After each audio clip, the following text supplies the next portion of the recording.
so like when like the fundamental guys are like it doesn't work strictly, like valuation fundamentals are everything. Okay, so you think this is for trading, not long-term investing?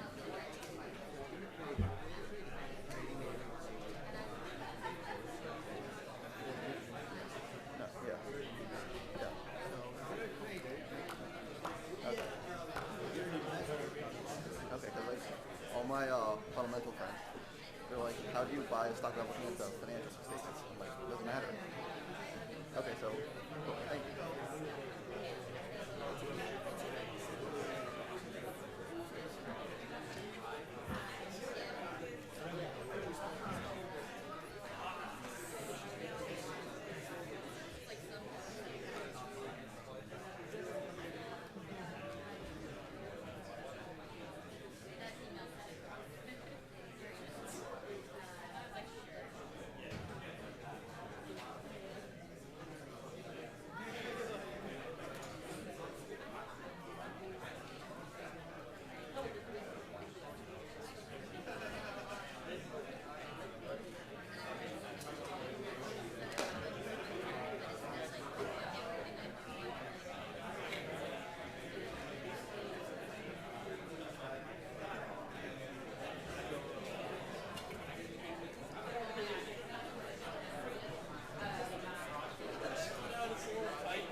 Okay.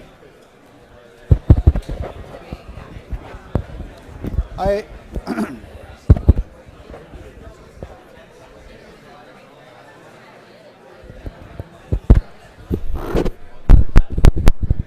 I hope you've had a chance. Can you hear me? I hope you've had a chance to pick up your quizzes, but it looks like everybody's left on spring break already. Yeah. So maybe I should turn off the webcast for this class and see what happens. But that would be cruel and unusual punishment. If you haven't picked up your quiz, please do pick it up, because I will have to bring it in by tomorrow, because I don't want to leave it out during the spring break. It'll get lost. Something will happen. It'll get recycled. So do pick it up soon. Okay? So let's pick up where we left off before the quiz. I know you were kind of distracted after the quiz, but we were talking about debt and the cost of debt, right? So reviewing very quickly, what should be in debt? all interest-bearing debt and lease commitments, operating as well as capital. And today we're going to kind of flesh that out. And the cost of debt is much simpler than the cost of equity. It's the rate at which you can borrow money long-term today. Right? It's a risk-free rate plus a default spread. So you have a cost of equity coming from your beta, your risk-free rate, your risk premium, your cost of debt coming from the risk-free rate and the default spread with the interest tax deduction built in. Now we need the final piece of the puzzle. We need weights for debt and equity. So I'll state again the first principle in both corporate finance and valuation. The weights you use for debt and equity should always be market value weights. Let me repeat that again. The weights for debt and equity in a cost of capital should always be market value, as opposed to what? As opposed to the book values of debt and equity, right? What you see on a balance sheet.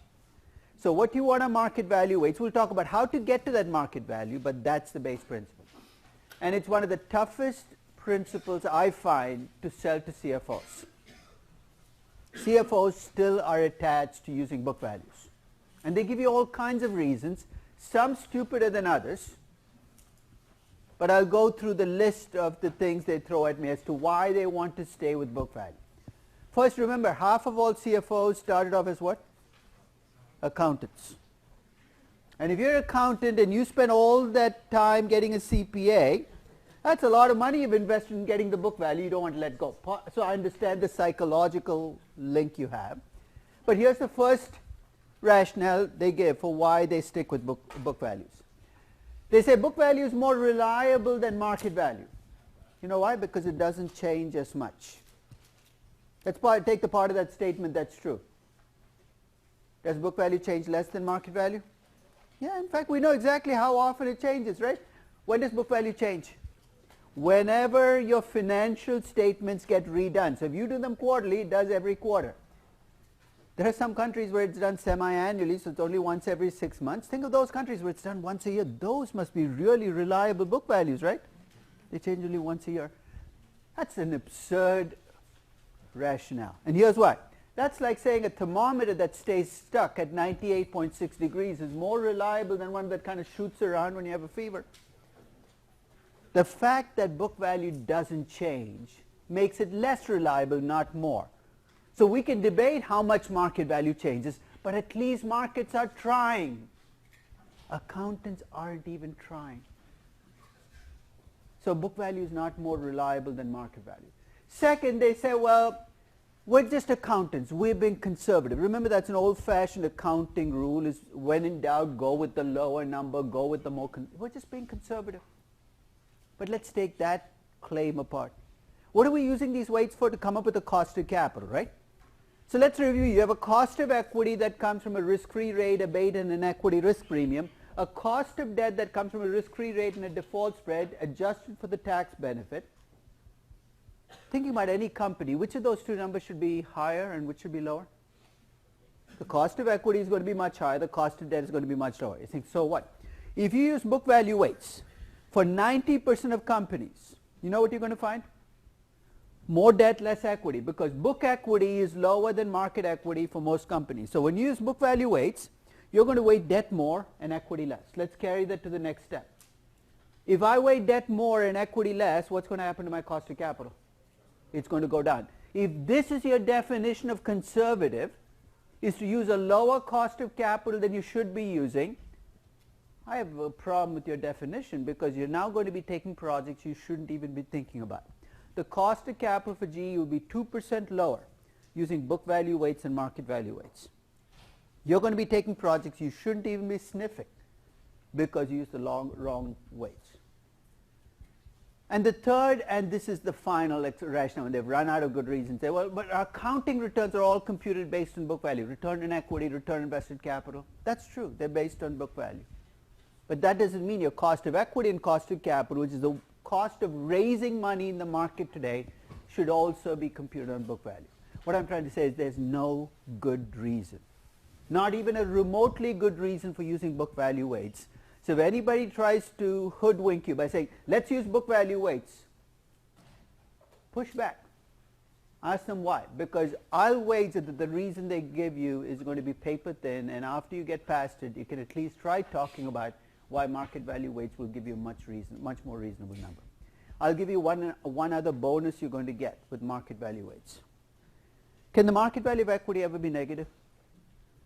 Don't think too long. That's a scary thought. Can you imagine your broker calling you and saying, that stock you bought 6 months ago, it's hit zero and it's kept going. We need $200,000 from you. Thank God, right? With Petrobras, you're saying, thank God, zero is the lower bound. I can't go any lower. I'm done. Market value of equity can never be less than zero, right? Can the book value of equity be negative? Yeah, in fact, for 1 in 9 companies, 1,000 US companies out of 9,000 have negative book equity. You're saying, so what? If you use book value weights, you know what you're going to find with those companies? Strange things, right? Because what are your weights going to look like? That your company is 131% debt minus 31% equity. I don't know where you go with this, but I don't think a company can sell short on itself to take projects. You will never have that issue with market value. So save yourself a ton of trouble in corporate finance and valuation by using market value weights. So now let's talk mechanics. To use market value weights, I need a market value of equity and a market value of debt. If it is a publicly traded company, we'll come back to private businesses soon, which one's going to be easier to get, the market value of equity, the market value of debt? Market value of equity, right? Share price times the number of shares. If you have 2 classes of shares, be careful because you've got to count both classes. So if you have Google, you have 3 classes of shares, count them all. But the nice thing is you go to most services, there's a market cap, and if it's a decent service, that market cap should include all shares outstanding times the market price. So that's going to be easy. The market value of debt is a bit of a pain. In fact, it's a huge pain. You're saying, why? Aren't bonds traded? Even companies with traded bonds often have a lot of non-traded debt on their balance sheet. Like what? Like bank loans. So I'm going to give you a way of getting around it because I don't like the approximation that many investment banks and companies use because they have trouble getting the market value of debt. In fact, in most investment banks and consulting firms and corporations, because market value of debt is a bit more of a pain to get, you know what they end up using for market value of debt? They use the book value of debt and they wave their hands. It can't be that different. And 90% of the time they're right, but the 10% of the time when they can be different, you're going to get some very strange answers. So I'm going to give you a very simple ploy that I use to convert book value of debt to market value of debt. To do this, all you need to do is remember your foundations of finance, how to price a bond. Do you remember that, right? I give you a coupon bond. How do you price a coupon bond? You take the coupons in the face value. You discount those back at the market interest rate today. You got a present value. That's your price for the bond. Here's what I'm going to do. I'm going to take Disney's entire book value of debt. This is the interest-bearing debt, and it's messy. It's messy because it's in 15 different places. Some are bonds, some are bank loans. And in the footnotes, Disney actually breaks down when the debt comes due. Most companies around the world will do this. If they don't do this, it's a little bit more of a mess. I'll give you some suggestions on what to do. But most companies will give you a schedule of when the debt comes due. I took that schedule, put it into an Excel spreadsheet, and computed a weighted average maturity for the debt. You're going to see in a minute where I'm going with this, but I've taken the existing debt, looked at when the debt comes due, computed a weighted average maturity. So Disney breaks down the debt for about $12.13 billion of their book value of debt. They break it down and say the weighted average maturity is about 7.9 years. The interest expense that Disney had in the most recent year on its debt was $349 million. And the book value of their debt is $14,288. So all 3 of those numbers are in your financial statements, right? If you go to the balance sheet, you'll see the book value of interest-bearing debt. If you go to the income statement, you're going to get the interest expense. And if you're in the footnotes, you can find the maturity. You're almost home. In the last session, I came up with the pre-tax cost of debt for Disney based on their actual rating. And the pre-tax cost of Disney I came up with for Disney was 3.75%. I'm going to bring them all together. I'm going to treat the entire book value of debt for Disney as if it's a gigantic coupon bond with a coupon of $349 million and a face value of $14,288 million. Do you see what I've done? I've essentially taken the book value of debt, converted into a coupon bond. And I know the interest rate on the bond is the 3.75%. I computed the pre-tax cost of debt. I discount the coupons. If this equation looks like you've never seen it before, that's actually the present value of an annuity, the payment button in your calculator. I'm still old-fashioned. I write the PV equation. So So if you put the payment of 349 million, you put N as 7.92 and I as 3.75%. That's the present value of 349 million in coupons every year for the next 7.92 years. And that's the present value of the face value of the bond at the end of the 7.92 years. What I get as a present value of these cash flows is $13.03 billion. That is my estimated market value for Disney's interest-bearing debt. Now let's do a little mechanical questioning here. Why is that market value less than my book value? What are the numbers I can compare to make, or let me ask you a different question. What has to be true for my market value and book value to give me the same numbers? If I divide the 349 by the 14,288, I get a book interest rate, right? If my book interest rate is exactly equal to my market interest rate, my market value and book value will converge. If my book interest rate is less than my market interest rate, which is it is for Disney, my market value of debt is going to be less than the book value of debt. If my book interest rate is higher than the market, it's exactly the same phenomenon you have with a coupon bond.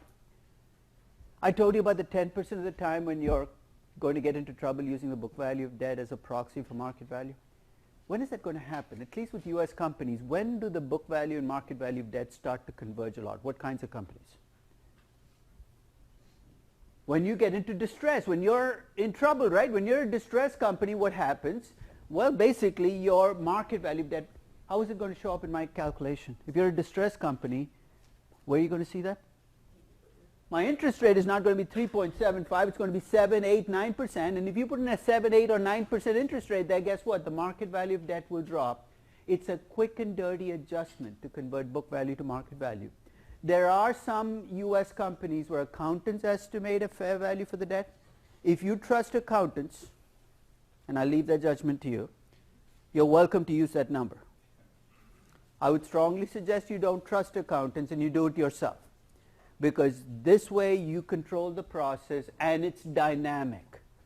So if you're doing Petrobras today as opposed to 2 weeks ago, you will get a lower market value for the debt, and you should today than you did 2 weeks ago. Any questions on converting book value of debt to market value? So what do you need for this? You need interest expenses. You will not have trouble finding that for any company. In the income statement, you need book value of debt. That should be on the balance sheet. You need a weighted average maturity for the debt.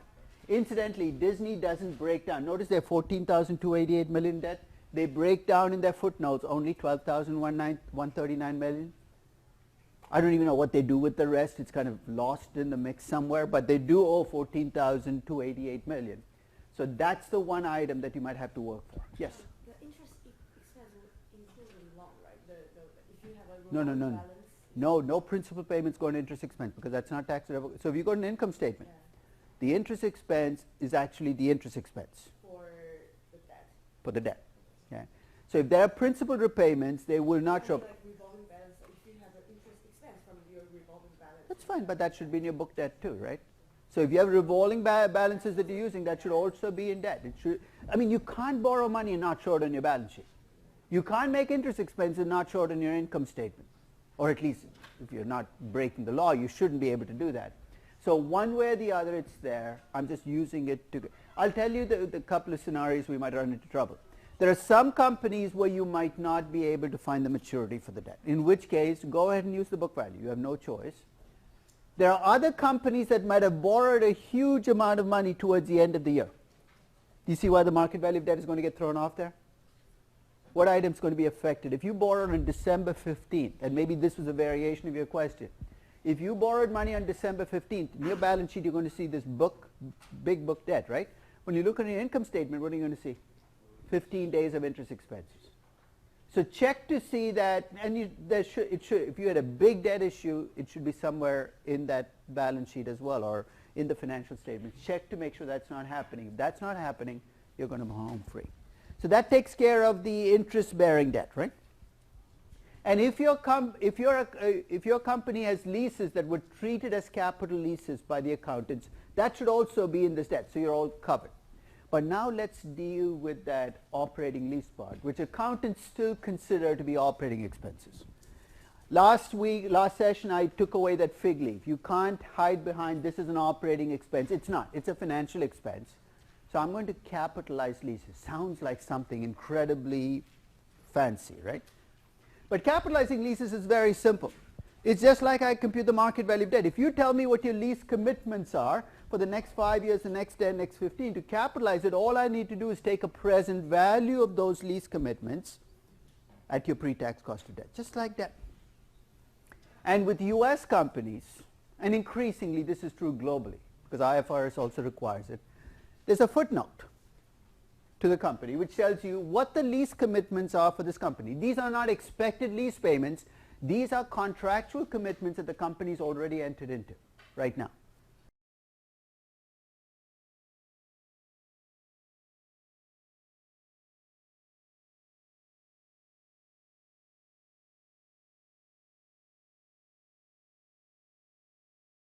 Beyond year 6, US companies just have to give you a lump sum. They don't have to break it down anymore, and who can blame them? You know, you don't want to go 6, 7, 8. So the lump sum they gave me was $1,784 after year 5. So I decided to try to take that $1,784 million and spread it out over time, because I know they're not paying it all in year 6. And to make the judgment of how many years are in year 6, I took a very simplistic approach. I took the average commitment they had over the first 5 years and looked to see, based on that average, whether it's 5 years or 6 years. In this case, it turns out to be like 5 years of commitments at about $357 million. I discount them all back at 3.75%. Why am I discounting back at the pre-tax cost of debt? First, you can see why it's a cost of debt. I'm treating it as debt. Why pre-tax? Because these are pre-tax lease commitments. I'll get a tax deduction, so it's pre-tax to pre-tax. The present value that I get is $2.93 billion. You're saying, what does that even mean? Based on my reading of Disney's financials, it looks like they have $2.93 billion in lease debt, added on to their conventional interest-bearing debt, which I valued at 13.02 in the previous page. The total debt outstanding at Disney is about $15.96 billion. It's not the $13 billion that you see. Looking at their interest-bearing debt, it's much more. So I've added about $3 billion in debt to Disney's, but that does create a problem, right? Because if I put $3 billion in debt on the balance sheet, the balance sheet has to still balance. So I've got to create so there's a whole host of other things I have to do to clean up for this, but I've taken at least the first step, right? This is what accounting has been debating 55 years as to whether they should do. And I said, don't wait for them, just do it. Nothing here is rocket science. You've got a calculator, you got the commitments. And you're saying, how much of a difference can it make? For Disney, it made $3 billion in difference, right? What kinds of companies do you think it's going to make the most difference in? Retail, restaurants, because there you're going to go from $1 billion in debt to $8 billion. Okay? And if you're not aware of that lease commitment debt and you go out and borrow money to buy this company, you're in deep trouble because you've levered a company that's already very highly levered. So this is about walking in with open eyes and reflecting those commitments. As I was sitting in on the debate, the accounting debate, I was thinking about how the world is changing under us, and we're still talking about retail stores and restaurants. Anybody here doing Netflix? No? Nobody's doing Netflix? Fascinating company. Somebody should do it. Yeah. Take a look at Netflix's 10K. They have this footnote, and they have lease commitments in one column. And it's small. Netflix doesn't have that much in lease commitments. But right next to it, they have broadcasting commitments. You know what those are?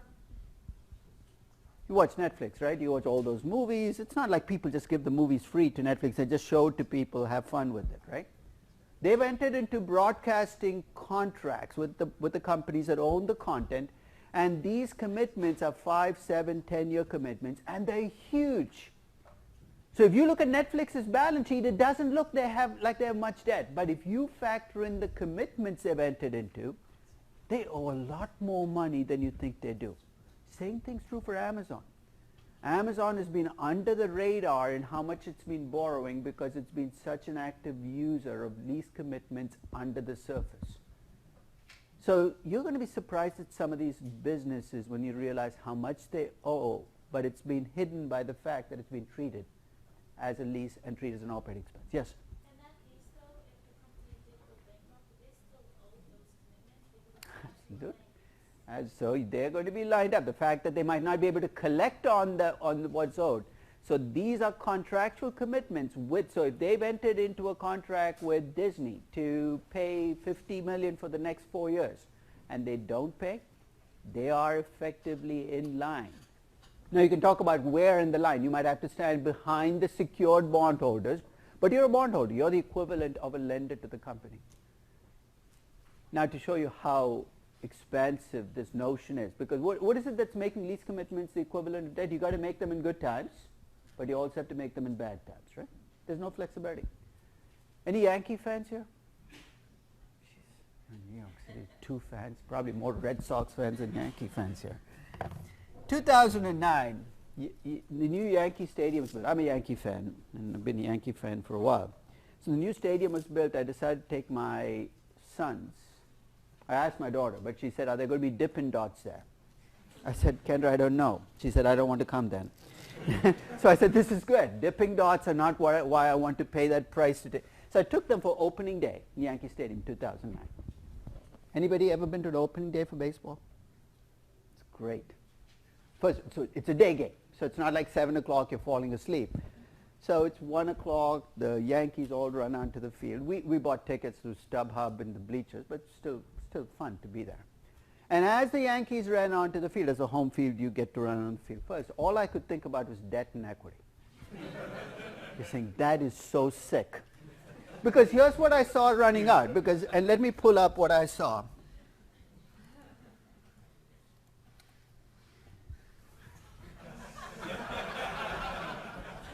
So this was just the infield. Forget about the outfield. I didn't even see those guys. What I saw on opening day in 2009, behind the plate was a guy called Jorge Posada, who was due $13.5 million each year for the next 3 years. On the mound was CC Sabathia, $23 million a year each year for the next 7 years. At first base was Teixeira, $22.5 million each year for the next 8 years. There was your cheap infielder, $7.5 million for the next 4 years. This was Cano 4 years ago. There was Derek Jeter at the end of his life, so it's short contract, so in terms of debt, less owed. And then there was some imposter on third base that day. But the guy who was supposed to be there was owed $27.5 million every year for the next 9 years. Are these contractual commitments? In fact, look at the trouble the Yankees have with A-Rod right now. Even if he doesn't play a single game over the next 3 years, they owe him $22 million a year. Of course, they don't have to pay the bonuses when he gets in. That's baseball in particular. The contracts are deadly because once you sign them, you get locked in. These are like debt. I got back from the game, and this is again very sick. I computed the present value of those lease commitments at the pre-tax cost of debt for the Yankees. And just in the infield, they owe $560 million. You're saying, who cares? I've heard talk that the Yankees might be the next big MLB franchise that's up for sale. And it's rumored, if it goes up for sale, that this could be one of the most valuable sports franchises. I mean, let's face it, if the Clippers are worth $2 billion and the Hawks are worth $1 billion, I mean, just the ladder of pricing has got to a point. The Yankees must be worth at least $6 billion, right? But if you're buying the Yankees, you're effectively also buying all these contracts with the Yankees. You owe money. I'm not saying it's going to make them a worthless team, but it's got to be factored in to how much you pay for. And so if baseball is not your thing, if soccer is it, take a look at AC Barker. Look at their, at who's on the field and the collective contracts. Professional sports, this has become the fixed cost that has to be factored when you think about the riskiness of these businesses. Any questions about lease commitments? Right? So opening day is coming up. You take your favorite team and work out the present value of their commitments and see what happens. Right? I told you everything is corporate finance. So here's what I'd like you to do. You essentially have the pieces in place to compute the cost of capital for a company. So come up with the market value of equity for your company. That should be easy. Start with the book value of debt, convert it to market value, just like I did for Disney. And don't stop there. Go check out the footnotes for lease commitments. As I said, most companies break down their commitments because of IFRS rules. European companies piss me off because rather than give you year 1, year 2, year 3, year 4, year 5 years, what they do, years 1 to 2, 3 to 5. Why do you guys do this to me? Then I have to divide by 3 and divide by 2 and don't you know what your commitments are? But for some reason they feel that those extra 3 lines in the financials are just way too many. So make your best judgments, convert the leases to debt, compute your cost of capital using market value weights, and just as a counter to those accountants who want to use book value weights, compute the cost of capital for your company using book value weights. See for yourself whether it's more conservative to use book value rather than market value. So I have the numbers for Disney. I know you're very close behind me. You're like a session behind me in terms of catching up on your company. But at some point you will get to a cost of capital for your company. This is what it looks like for me. Let's start at the top. Cost of equity, risk-free rate. As I go through, it's a review of the last 100 pages, so tell me what these numbers are. Risk-free rate for Disney is a US dollar risk-free rate, so it's a 10-year T-bond rate. The beta 1.0013 came from bottom-up beta, 5 businesses, weighted average, levered beta. The 5.76% is the equity risk premium based on what? Where Disney gets its businesses, all coming to then my cost of equity. Cost of debt, risk-free rate of 2.75% matched up. The default spread came from where? The actual rating, because I did a synthetic rating, but the actual rating was there, so that's based on the actual rating. The 36.1% is the marginal tax rate for Disney, based on the fact that they have U.S. income and local and state taxes. There's my cost of debt, there's my cost of equity. The market value of equity when I did this was 121.9 billion, share price times number of shares. The market value of debt, which we just computed, was 15.96 billion, lease debt plus the interest-bearing debt. Looks to me like Disney is about 88.4% equity, 11.6% debt. The weighted average of my cost of equity and after-tax cost of debt is 7.81%. That is the cost of capital for Disney's operating assets collectively. Now remember, Disney is also in 5 different businesses, right? Remember how I computed cost of equity for each business? I decided to do the cost of capital for each business as well by bringing in the debt. I did cheat and give every division the same cost of debt because Disney borrows for all the divisions. That might be one of the little subsidies you're granting the divisions by doing it as a company. But if any of these divisions had their own rating, like GE Capital is rated separately from GE, I'd have no qualms about giving them a different cost of debt at the cost of capital for each division. I won't bore you by doing the same thing, but I did the same thing for Vale, broke it down to businesses, came up with the cost of capital, both in US dollar terms and nominal reals, because all that requires is the adjustment for the inflation rate. So I have a cost of equity and a cost of capital for each business, and a cost of equity and a cost of capital for the entire company. So if I have a multi-business company, I can do this by business and for the entire company. My other companies were relatively simple. For Tata Motors, I used their rupee cost of equity because I made the choice early that I was going to do everything in rupees. They're about 29% debts, 71% equity. The debt has an after-tax cost of debt based on, again, a rupee cost of borrowing of 6.5%. Gives me a cost of capital in rupee terms of 12.15%. For Baidu, I did everything in the Chinese local currency, cost of equity, cost of debt, weighted by the fact that they're 95% equity, 5% debt. Remember last session I said there are going to be some companies where you compute a AAA rating and you're going to say no way. And I said, chill, don't worry too much about it. I'll tell you the kinds of companies where you're going to freak out when you see that AAA rating. You're going to take a company like, I don't know, Twitter. Maybe Twitter is a bad example. They're losing money still. Facebook. Say AAA rating. That's what you're going to get because their interest coverage ratio is huge.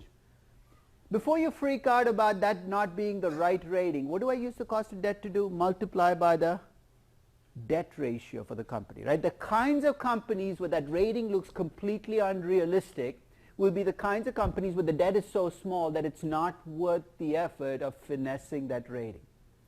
It's not like you're attaching a AAA rating to a 40% debt ratio. You're attaching a AAA rating to a 4% debt ratio. Corporate finance and valuation, you've got to kind of focus attention on where detail actually gives you a payoff.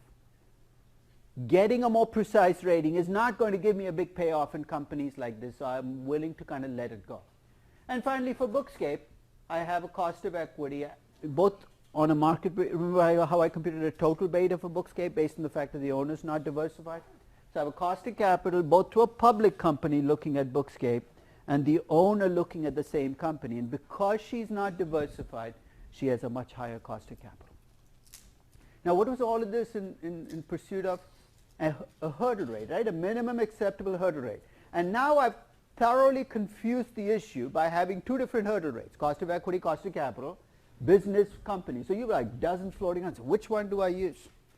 So let me kind of cement that process. So when you get this for your company, you're going to have multiple hurdle rates. Cement this process by talking about when you use which number. You have a cost of equity. What does that reflect? The hurdle rate for investing in the equity of the company. The cost of capital is the hurdle rate for investing in the entire company. So how do I decide which one to use?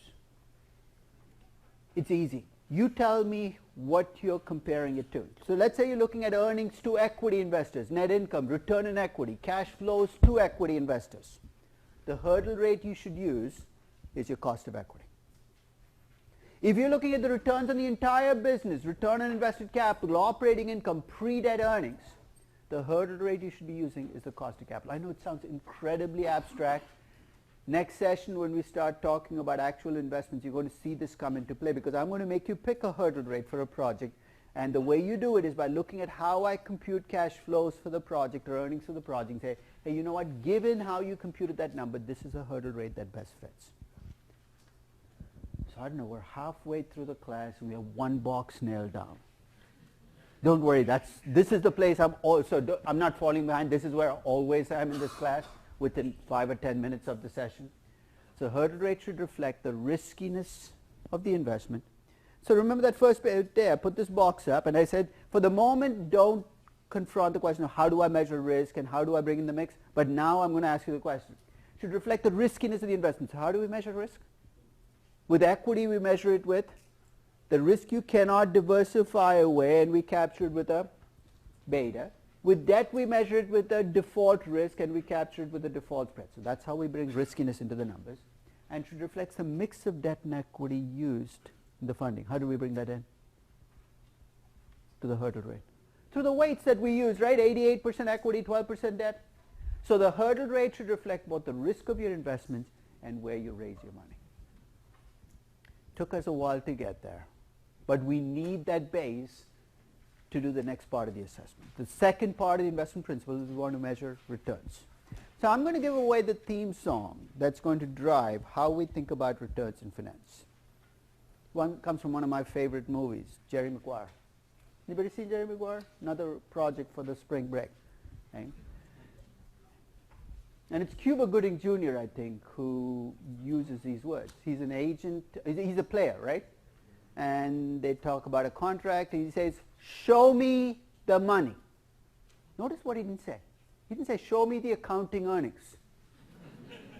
He didn't say, show me the net profits. He didn't say, show me the operating income. He said, show me the money. That's what we do in finance. Show me the money. It's all about cash flows. So what I'd like to start with is talking about why we measure returns based on cash flows. Because I said the return should be based on how big the cash flows are, how we bring in the timing of the cash flows into the returns. We'd rather get the cash flows earlier rather than later. And how we deal with all these garnishing, all the garnishing that happens, synergy, control, all the stuff that people throw on the table, how we bring them into the returns. So let me start with the first of those questions. You've all finished accounting already, right? You're done? So you don't have any more accounting classes to take? Okay, good. I'm not an accountant, and every morning when I wake up, the first thing I do is I get down on my knees, I look up at the sky, I say, thank God I'm not an accountant. But I'm glad that there are people out there doing the dirty work for me, because without them I'd be lost. Right? But when I look at accounting from the outside, and I'm looking at it almost like looking at a country I've never been, or going to a place I've never been, there seem to be two big principles that govern accounting, and correct me if I'm wrong. The first is this notion of accrual accounting. What is accrual accounting required to do?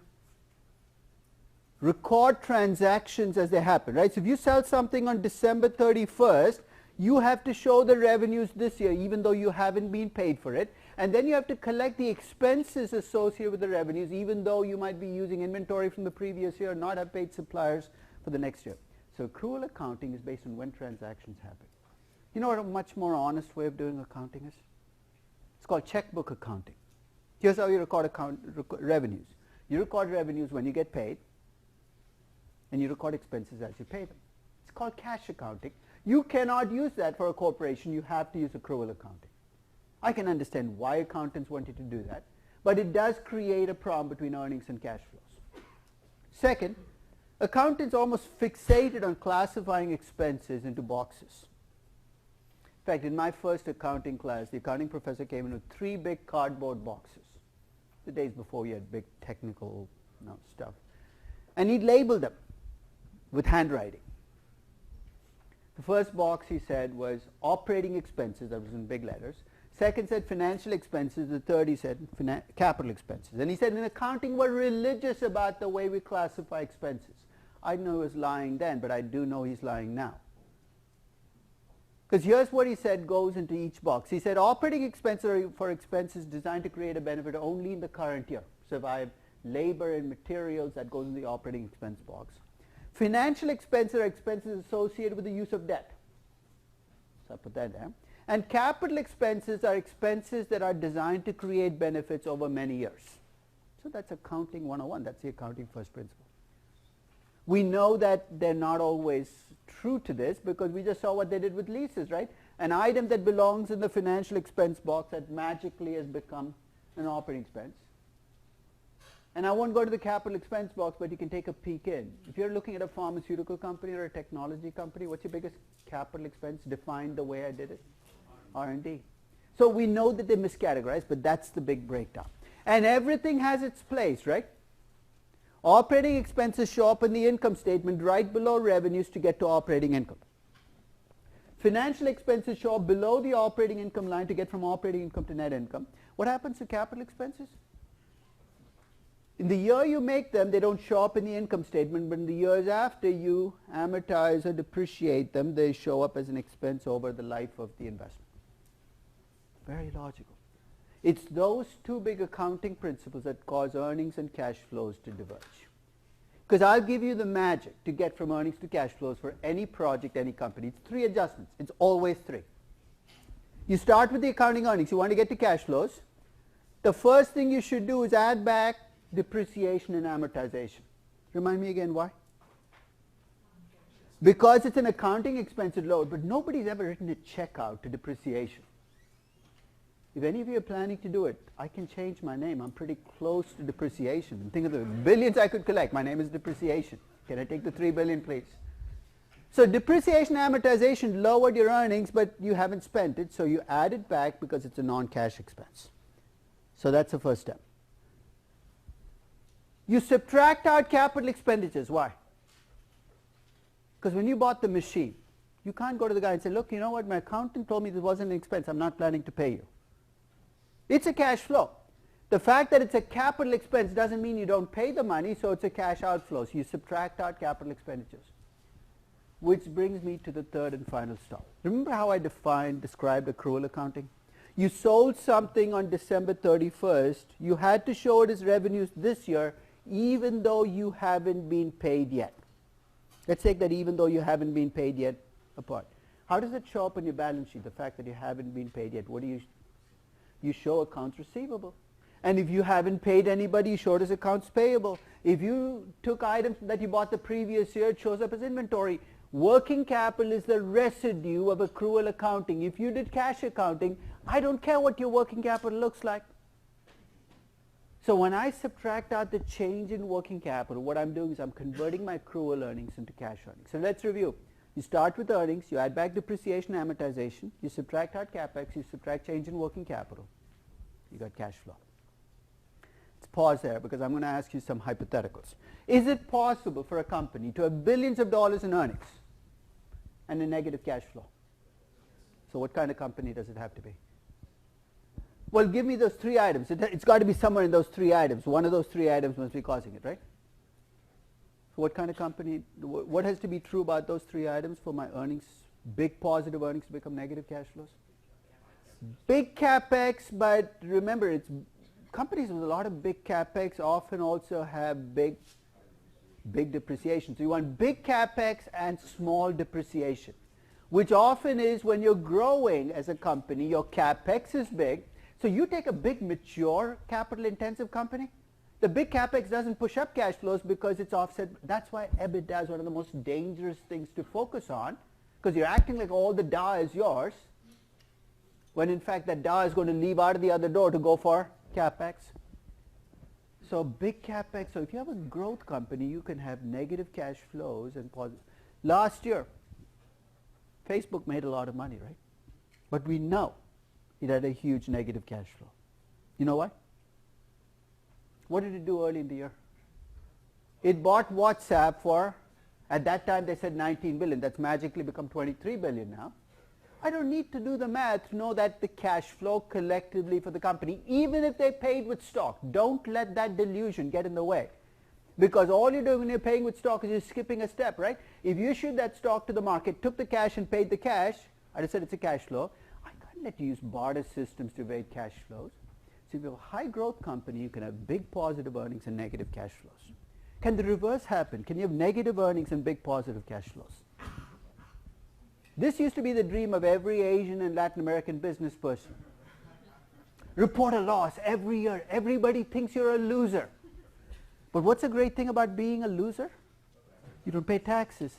So let me ask you a question. If you're labeled a loser, but you get to deposit $5 million in the cash in the bank every year, would you be okay with being, I'll be okay. Just label me a loser as much as you want. I deposit $5 million in cash every year. So you can have negative earnings and positive cash flows. And what are we saying in finance? When the numbers are different, trust the cash flows, right? So I want to start with that. Talk about why, after all this work we put into coming up with accounting earnings, am I asking you to abandon it and go with cash flows? Because you cannot spend earnings. Try. Walk over to that Starbucks across the street, the one with the 1,500 person line. Every person in NYU is, I think, in that line. In fact, walk 3 blocks up to the one on Broadway. It's much emptier. Order a venti cappuccino. Offer to pay with earnings. Say, look, I have an MBA degree coming due. I'm going to have this great job. Let me show you my future earnings. Unless if you're a really stupid cashier, she's going to say, that's very nice, but it's $5.23. I want cash. You cannot spend earnings. Earnings is a delusion. It's a number. The accountant says you made a lot of money, but you can't spend it unless it's there. And if you're ever tempted to go with accounting earnings, I have 2 words for you. Winston Groom. You have no idea what I'm talking about, right? This guy used to write some books. I'd never heard of him until he wrote a book that some of you might have heard of, a book called Forrest Gump. In fact, somebody at Paramount read the book and said, this would make a good movie.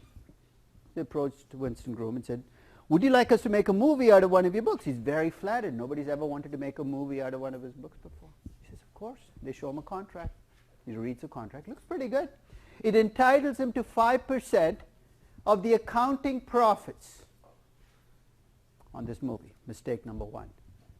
And there's a footnote that says accounting profits will be computed using studio accounting standards. Mistake number 2. He signs a contract. Mistake number 3.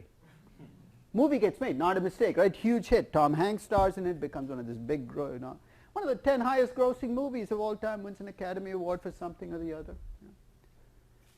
And poor Winston's at home waiting for the check, and it doesn't come, and it doesn't come, and it doesn't come. He said, maybe they forgot my address. So he calls Paramount and says, where's my 5%? They say, 5% of what? Of the profits you're making on this movie. They say, we're not making any money, we're losing a lot. I said, how can you be losing money? It's one of the 10 highest grossing movies of all time. So come in and look at the books. He goes in and takes a look at the books, and sure enough, they have a $300 million gross revenue and a loss of $80 million. So what's happening here? He looks at the line items, and he sees a line item for an expense of $150 million. He says, what is that? So that's a provision. It's a provision for what? We haven't named it yet, but it's a provision for future bad movies. Studio accounting raised its ugly head. Studio accounting actually allows you to take a percentage of a movie's revenues. The more successful the movie, the bigger the percent, and set it aside to cover future bad movies.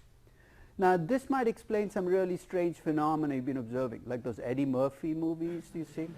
Maybe this provision gets really big and it's December 1st and the studio wakes up and says, we have to make 3 really bad movies really fast. Who can we call? Eddie Murphy. He can do it really fast for us. Right? He can pad himself up, make himself a 350-pound woman and still be bad. Now, whatever it is. Yeah. But do you think Paramount made money in Forrest Gump? Yeah. But they were reporting a loss. Is this fair to Winston Groom?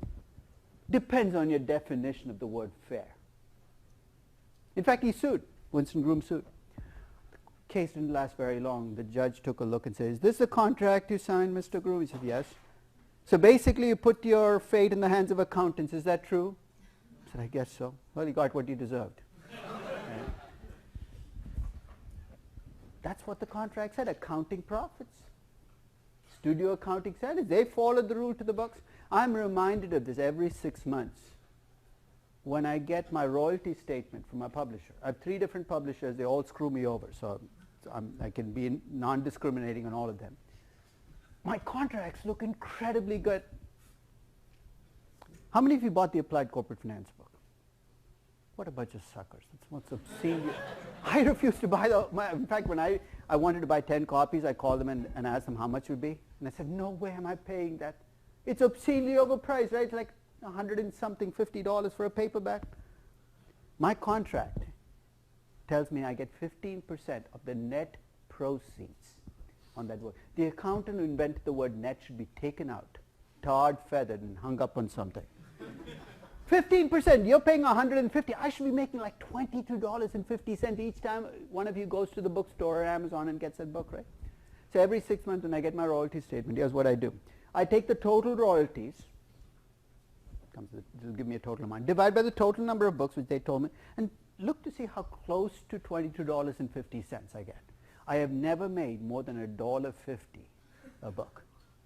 I don't know how I get from $22 to $1.50, but there are line items on that statement. Look and say, what the heck is that? I'll tell you my least favorite line item of all. Every year I lose about half my royalties to a year-end adjustment. What the heck is that? The end of the year crept up on you unexpectedly? Let me give you a clue. It's October 31st, the end of the year is coming, and what exactly do you do at the end of the year? Throw half my books into the Hudson? So the first time this happened, I was indignant. I called the publisher and I said, I need to talk to somebody. They put me in touch with the legal department. You might as well talk to yourself. Talking to a lawyer is less productive than talking to yourself. So I told them, I said, look at clause 7C of your contract. I look at it, I have no idea what it says, like half a page long. There is a mention of a year and an end of a year. Yeah. And a Seth Rogen movie maybe in there as well. But I have no idea what it says. So after about 20 minutes of banging my head against the wall, I hang up the phone. And I decided then that I was going to plot my own petty revenge. And you might be beneficiaries of this. Each of my books, as I write the book, I put the chapters online, presumably to get feedback. If there are mistakes, like people. So PDF versions of the chapters go on. The book gets done, it goes to the printer, it gets, and I forget to take the chapters off. It gets printed, it goes into the bookstores and Amazon, and PDF files just stay on. So the first time this happened, my publisher calls me and said, what the heck are you doing? I knew exactly what he was calling about, but I acted all innocent. I said, what are you so upset about? He said, your entire book is online. And I said, so? You're going to lose sales. I said, what do I care? I make $1.50 a book. If I made $22 a book, maybe I'd care more. Call me back when that's true. So this was about 8 years ago.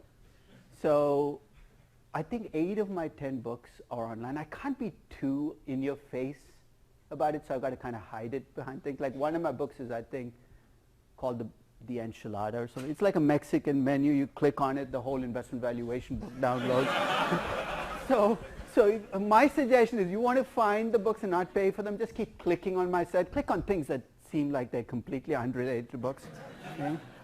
So Mexican menu is probably a good hint to follow. Tacos, enchilada, you can click it on. chimichanga might be a very good choice as well.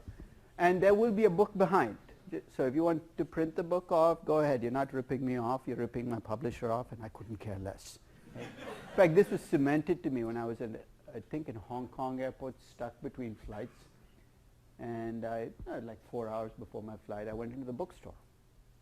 And I usually go to the valuation business section because it's usually the emptiest section of the bookstore. You can keep your luggage next to you. Right? So I'm looking at the books, and there's a section on valuation, and the book on valuation. I want to check out the competition. I pick it up. I open and start reading, and it's oddly familiar. Then I read the second chapter, the second paragraph. It's almost like I wrote it myself. Then I read the third paragraph, and I said, this is my book. I turn to the front. It's not my name. Somehow, somewhere, it got ripped off. And then I started thinking, why should I let some guy in Hong Kong rip me off when I can rip myself off? So the next time you download a book, you're ripping off that guy in Hong Kong from the dollar. So why should he make money off me? Right? So feel free to download whatever you want online. And if you find a whole book, the one person actually got me into trouble. She downloads the book off my website, then calls Wiley, my publisher, and says, can you give me some supporting material for this book I downloaded off the site? If she just emailed me, I'd have sent her the supporting material anyway, because they take it from me. But then I get this frantic call from Wiley saying, we just got this call from somebody who seems to have downloaded. I said, it's an accident. It must have been a Mexican menu. But so don't get me into trouble. If you download it, just download it and use it. Don't publish it yourself and go as a counter to my publisher, because that'll get me into trouble. So use cash flows rather than earnings. Second, when you're measuring returns, you want to focus on incremental cash flows. For the moment, it sounds abstract, but you want to look at cash flows created by this investment, not cash flows that have existed anyway. I'll give you a couple of examples later to bring this home. And finally, you want to time weight these cash flows, which is effectively the same thing as saying discounted. A good measure of investment return would be a time-weighted incremental cash flow return. The closer you can get to that, the better your measure of return. So here's what I'm going to do. I'm going to take you through a series of investments, and I'm going to be very clear up front as to what I mean when I say the word investment. To me, an investment can be something huge. An acquisition of another company is an investment. A big entry into a new market is an investment, but so is putting in a water cooler in your headquarters. So it's big to small, cost saving to revenue generating.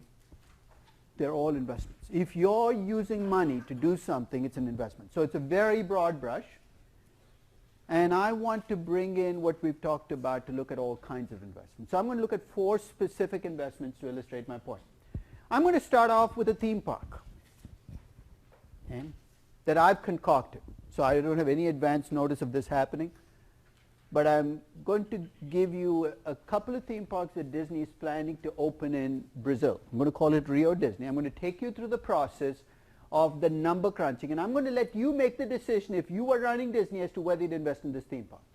The second is I'm going to look at a new iron ore mine for Vale. I'm going to give you the numbers, and I'm going to make you judge. If you are running Vale, would you open this mine? The third is an online bookstore, a store for Bookscape, because it's got this physical space in New York. Maybe it can make more money by selling online, but this will essentially be an online store to sell kind of books that are difficult to find, so whether you should do that. And finally, I'm going to look at an acquisition of Harman Audio. It's an electronics, it's a US audio technology company by Tata Motors, so that they can institute that technology into their cars. So we're going to talk about a cross-border acquisition. So 4 very different investments, we're going to bring the same principles to play. So let's start with the Rio Disney investment. Before I do this, I want to ask you a question which might be embarrassing if you say no to this question. How many of you have never been to a Disney theme park? We should make a commercial, like the Super Bowl commercial. Yeah. Eli Manning, you won the Super Bowl. What are you going to do next? I'm going to Disney World, right? So, but even if you've never been to a Disney theme park, you kind of know what it looks like, right? Every Disney theme park has one common park in common, and that's the Magic Kingdom. Magic Kingdom usually has a castle in the foreground. If you're really a Disney fanatic, I can ask you whose castle it is, because it's actually a different castle. It's Sleeping Beauty, it's Cinderella, it's Belle's castle. Snow White doesn't have a castle, she has hung out with 7 deviants in a little cottage, I think. But it's usually a castle in the foreground, and it's usually fake. That's the other thing about Disney. Pretty much everything is fake. So you walk through the castle and you're in the happiest place on earth, filled with parents dragging screaming kids around, but it's the happiest place on earth, at least the way Disney describes it. There's a Snow White ride. There's a Dumbo ride in the middle with a long line wrapping around that completely unappealing ride. Okay. But that's the Magic Kingdom. So the first theme park that Disney's going to open in Rio is a Magic Kingdom. It's going to take a year to build and be ready for operation at the start of the second year. The second theme park is going to be a variant on Epcot. Have any of you been to Epcot? It's one of the scariest experiences of your life. It's basically a big artificial lake. I told you that's pretty much a common theme in Disney. Surrounded by the world as Disney sees it, which is usually a big building with a little ride and a restaurant. Right? So Mexico, there's a Mexico building and a Mexican restaurant. And the first time I went around that lake, it's like 2.5 hours. You see the whole world, at least as Disney wants you to see it. They do miss some countries. I'm not talking about Norway, which nobody would miss, except for Norwegians. But the first time I went around, you know the country that's eerie? I mean, in terms of the size is missing. So how can that happen? There's no India there. How do you miss 1 billion people? I mean, you could miss a small, you miss Slovenia, you could say, I missed it, Yugoslavia, we forgot about the splitting up. But I guess, it's their version of the world as you see it. So the second theme park is going to be in Epcot. It's going to take a little while to create an artificial lake in Rio and surrounded by buildings. So let's say it'll take 2 years to build, years 2 and 3, and be ready for operation for the start of the 4th year. Initially, I'm going to cheat and give you all the numbers in US dollars. Why is that cheating? Because this is Rio Disney, the theme park, the cash flows are all going to be in nominal reais. I'm going to give it to you in dollars, and then I'll come back and ask the question, would your decision have been different if I had done everything in nominal reais? So let me lay the foundations for the analysis. So I'll be the number cruncher, you be the decision maker. I'll crunch through the numbers, and each stage I'm going to come to you with the numbers. Now, are you ready to make a decision now? So the first thing I want to tell you is Disney has already spent, keyword is already spent, $500 million doing the research, lining up licenses for the theme park. And if it decides not to open these theme parks, you're not going to get the money back. File that away. Magic Kingdom is going to cost $3 billion. $2 billion spent up front and an extra $1 billion a year from now. Epcot is going to cost $1.5 billion, with $1 billion spent at the end of the second year and half of it. So I'm already telling you that not only are you spending $4.5 billion, but it's going to spread out over the next 3 years. Those investments are going to be depreciated using whatever the tax code is, because they're big capital investments. So now comes the first key part. I'm going to play the role of the number cruncher at Disney, right? So what do I start with? I start with an empty spreadsheet. And I have to populate the spreadsheet with numbers. So this is a new theme park in Rio, right? I don't know how many people are going to show up there. So on what basis am I going to make my revenue projections for a theme park that hasn't been built yet? I'm going to look at historical. In particular, I'm going to look at the existing theme parks that Disney already has. Disney World, Disneyland, Tokyo Disney. Even Hong Kong Disney is starting to kick in. And I'm going to look at how quickly people start to come to the theme park, how much they paid. So these revenues that you see here are my estimates. And I'm going to come back to this. These are my estimates. I don't know what the revenue will be. But based on those other theme parks out there, I expect Magic Kingdom to have no revenues in year 1. Why? You're doing construction. Though after I did this, I said, maybe we could have been creative and asked people to pay to watch Disney construction. Hey, who knows? People pay for all kinds of things. A reality show around construction. No. But I wasn't creative enough. So no revenues in year 0. Epcot has no revenues for the first 3 years because construction is going on. The revenues kick in and they very quickly start to build up. So by the time you get to about year 6, you're in full flow. Your revenues are coming in from both theme parks. I've also estimated the revenues from the resort properties around the theme parks by looking at what they do at Orlando right now. At Orlando right now, for every dollar that they collect in the theme parks, they get 25 cents. So basically it's connected to how many people are coming to the theme parks. So those are my expected revenues from the property. So my total revenues from this particular investment are going to start at $1,250 million, and end up at about 4.7 billion. So that's the total revenue. So that's step one. Step two, I had to estimate the operating expenses for these theme parks. Again, I looked at the existing theme parks. In the existing theme parks, here's what I saw.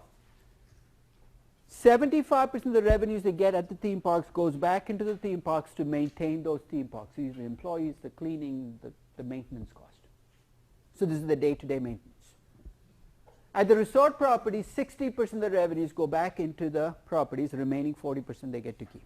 So I'm going to assume, and this is a big assumption because my existing theme parks are not in Rio. They're in Orlando and Anaheim and Tokyo and Paris. I'm drawing on that to make a judgment. Again, I could be completely wrong to estimate what my expenses will be.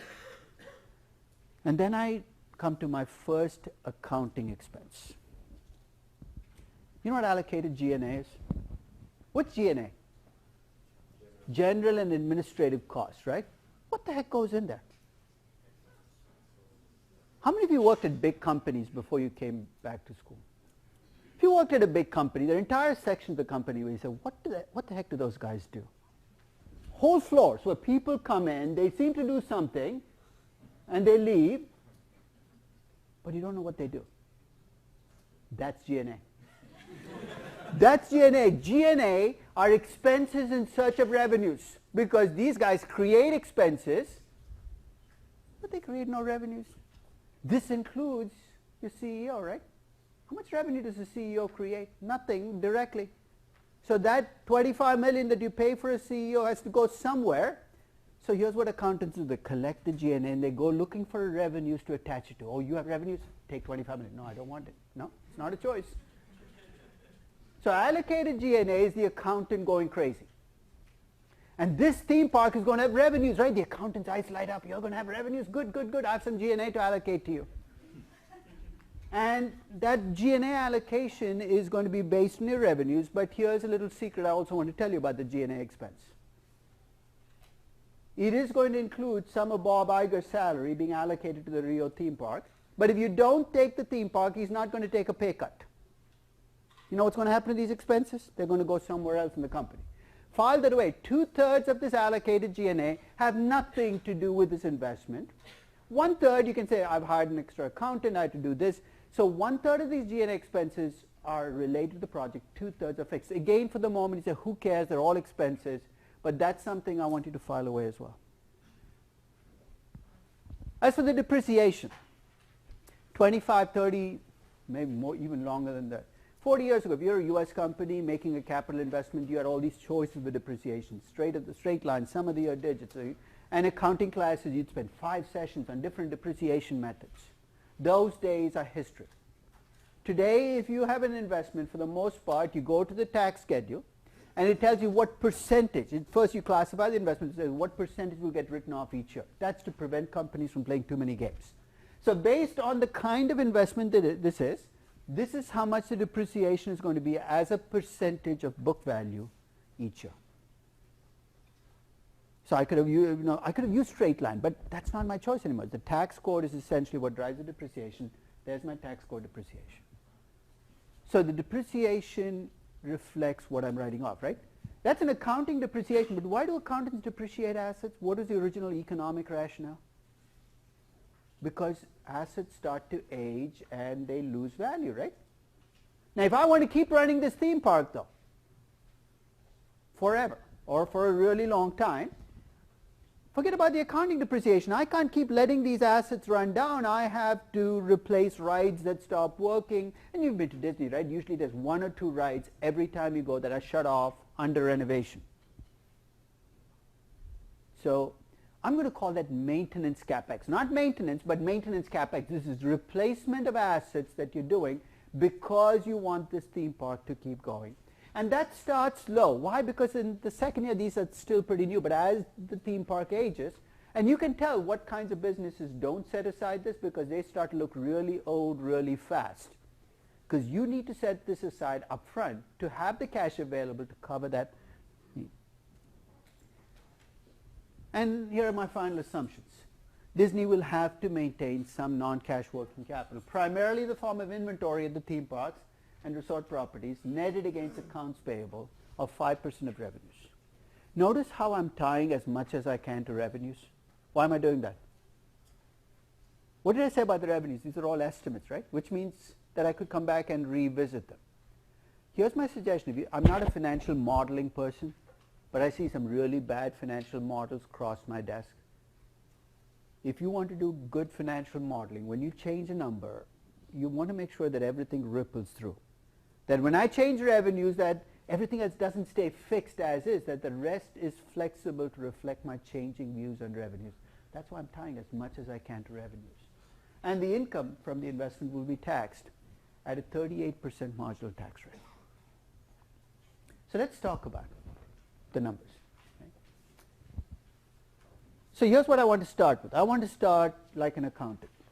I want to think about investment from an accounting. I know it's not what we want as an end game, but that's the reality. In most cases, companies say, what will this do to my accounting numbers? So the first thing I did was I took my investment and I looked at what it will mean in terms of the book capital invested in this theme park. So every time I make a capex, guess what? That increases my book capital. Every time I have depreciation, that decreases my book capital. And I'm going to count working capital as part of my total book capital. So this is how the accountant would measure what I've invested in this theme park. So initially, it's going to reflect what I actually invest, but the older the theme park gets, the less connection there's going to be between the book value and the actual value of the theme park. So this reflects the accounting view of the world. If you make capex, book value goes up. If you have depreciation, book value goes down. And I'm going to count the book value of my working capital each year. So this project looks like it has $2.5 billion tied up in it right at the beginning.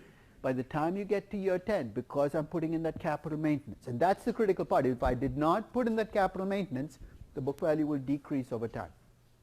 The nature of accounting book value. The older something gets, the less book value there is. But because I'm putting things back into the theme park to keep it going, my book value actually rises over time and then hits some kind of a steady state, around 4.2 billion. Why do you need to know this? Because in a few minutes I'm going to show you how much earnings this theme park is going to make, right? And you have to make a judgment. Am I making enough money given how much I've invested in this theme park? And at least based on the accounting measurement of what you've invested, this is how much you've invested each year for the next 10 years. Now let me do your accounting earnings. So I took the revenues from 2 pages ago. They're my revenues. I subtracted out my direct expenses, 60% apiece. Okay? Then I subtracted out the allocated G&A. Remember what I said about the allocated G&A? Two-thirds of that is fixed. 1/3 is variable. And the depreciation amortization. There's my operating income on this theme park starting in year 1. Year 0 is really not a 0. It's a point in time. Year 0 is today. Year 1 is the first year on this project. So what's my operating income in year 1? It's a loss, right? And there's no surprise. I have nothing open. I'm spending money, minus 50 million.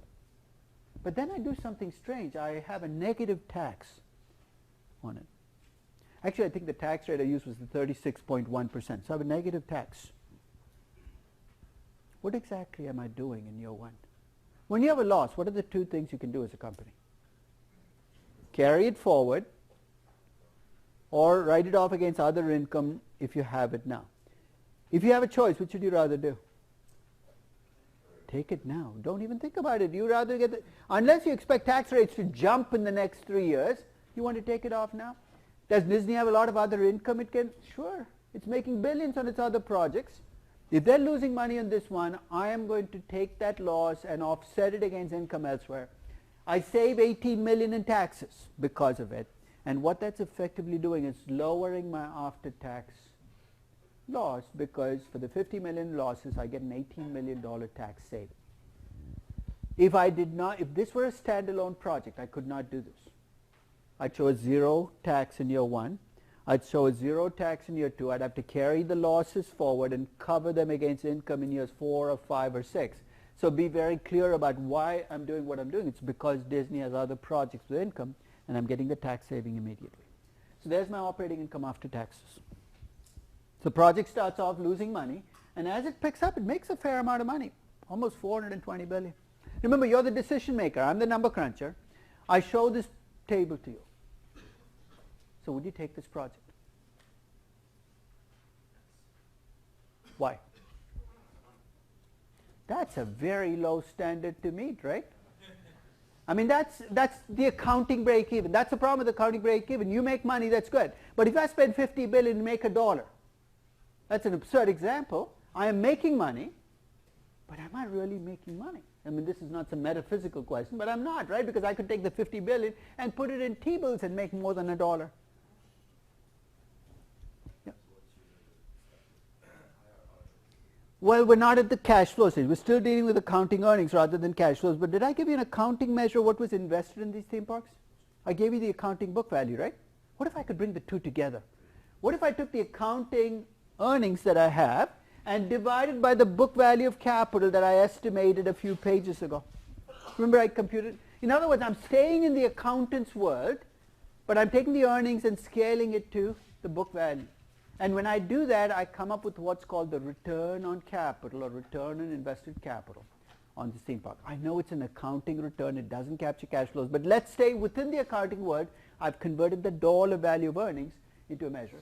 And actually, I computed the return on capital in two ways. One is I used the starting book value of capital, whatever I started each year with.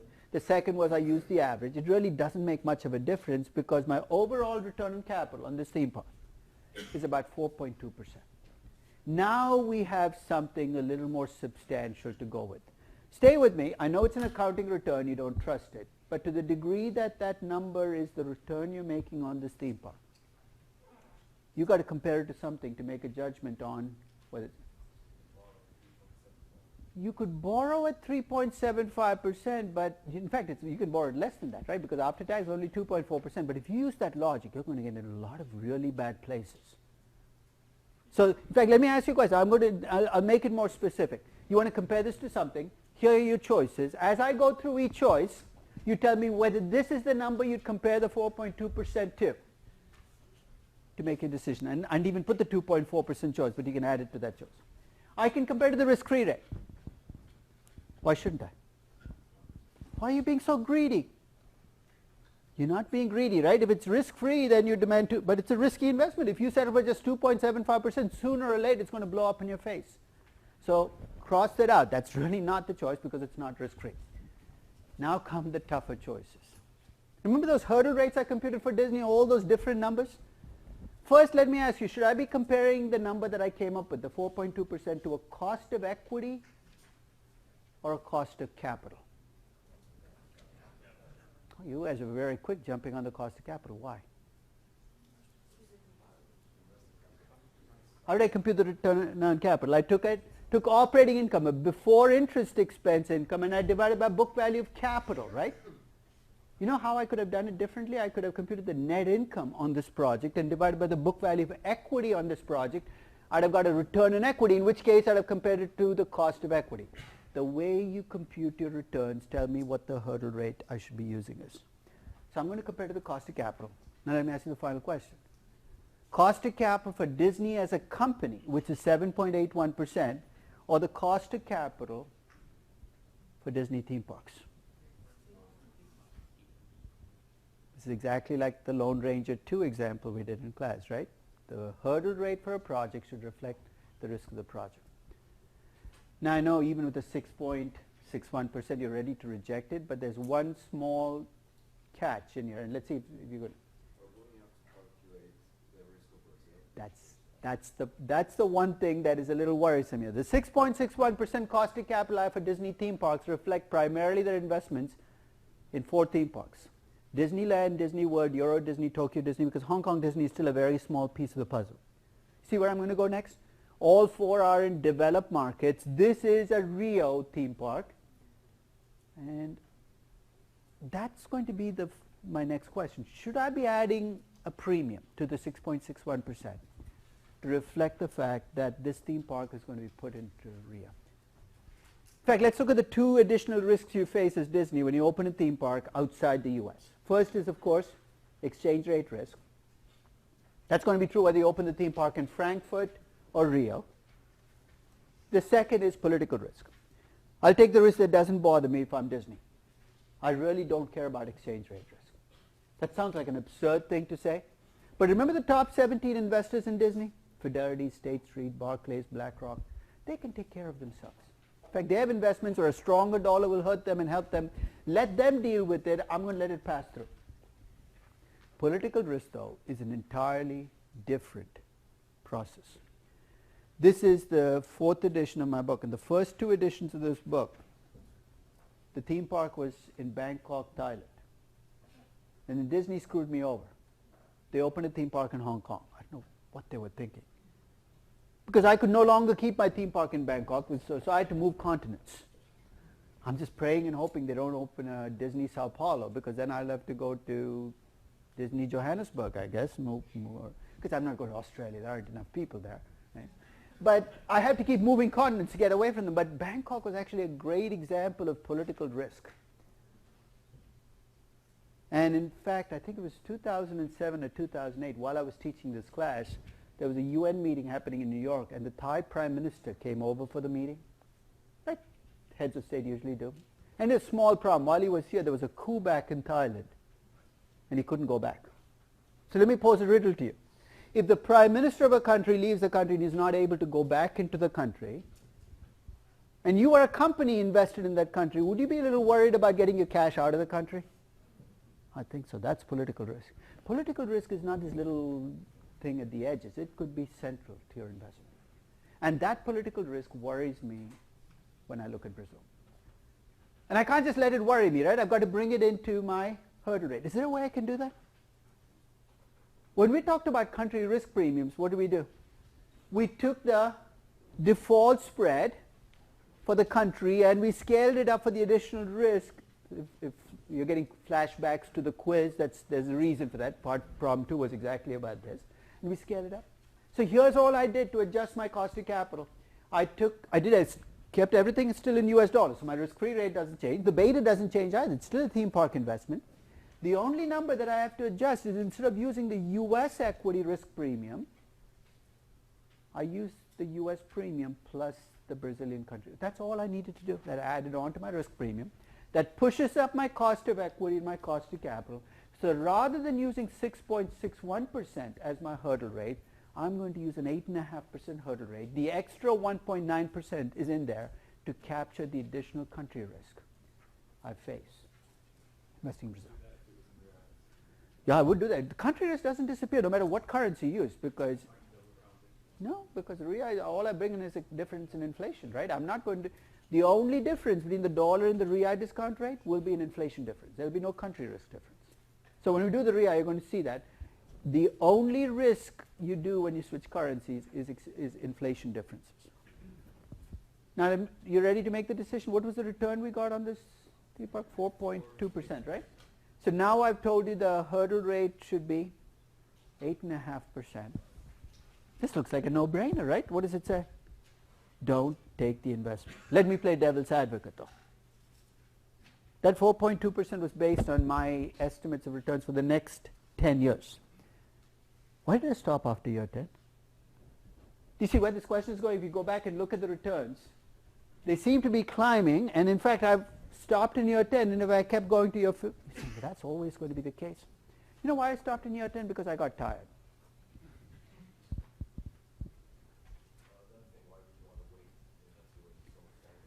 Well, the problem is you have a big infrastructure investment, you don't want to wait.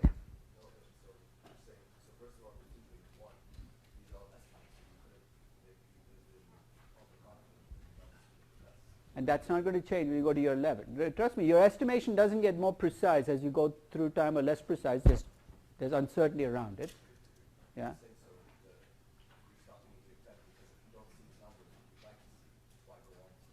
That's a good question, but am I being equal? See, the question then becomes, if you follow you 10 years for every project, am I not using the same rules? But let's say you're comparing theme park investments to movie investments. Do you see what this is going to do? It's going to tilt you towards short-term investments. There's no good reason I stopped after year 10, even though half of all valuations have 10-year lives. 2/3 of all capital budgeting analyses have 10-year lives. I have my own quirky theory as to why this is the case. I think it's what fits comfortably going landscape in Excel on one page. You know how infuriating it is when one column keeps popping up page after page after page? I know they shrink to fit now. There's no good reason. And the reason it's so unfair is we have existing theme parks on the ground, right? How old is Disneyland? I've been watching that 50th commercial, 50th anniversary commercial for at least 7 years. You'd think it's at least 57, 1957, 58 was I think, or even 56. It makes more money for Disney now than it did 10 years ago, 20 years ago, 30 years ago. It definitely makes more money than in the first 10 years. Same thing with Disney World. In fact, you take big infrastructure investments, the first 10 years are horrible years. And then they become cash cows. And I'm killing this investment off just as it's turning into a cash cow. And what it's going to mean is I'm going to be unfair to any long-term infrastructure investments because I've chosen an arbitrary life. There's not much I can do with an accounting return measure, but later when we talk about cash flows and what to do, we'll talk about a way in which we can bring in what happens after year 10. But I want you to think about it. Before you reject the project, it's based on an arbitrary life, which is probably biased against the project. And that's not how you want to make decisions on big, long life infrastructure investments. Okay, so have a good break. I will see you on Monday. One more thing, I will not send you an email starting, I'll give you a week off, right? So you'll get a week without emails from me.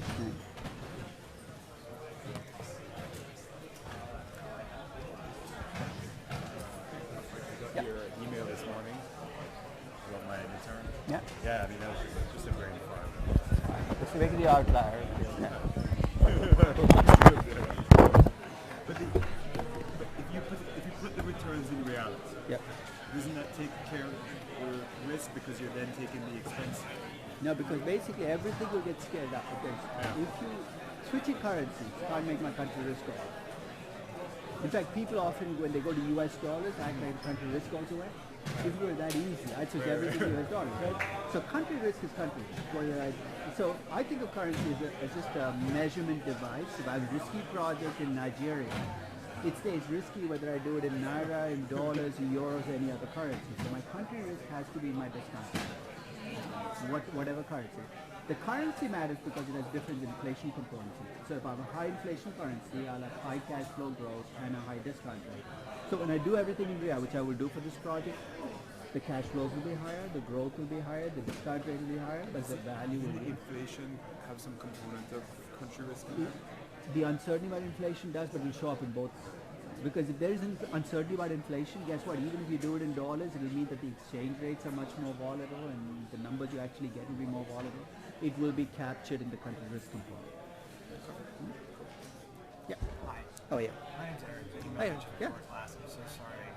I had a seizure the day before. That's okay. So this was out of sorts. That'll be fine. I just want to make sure everything is I okay. appreciate you reaching out. I can email you or the TA. That's fine. I got it now. Thanks. Okay. Take care. Yeah, take care.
Or if you believe that they will make the payments. I mean, it puts them in a riskier place.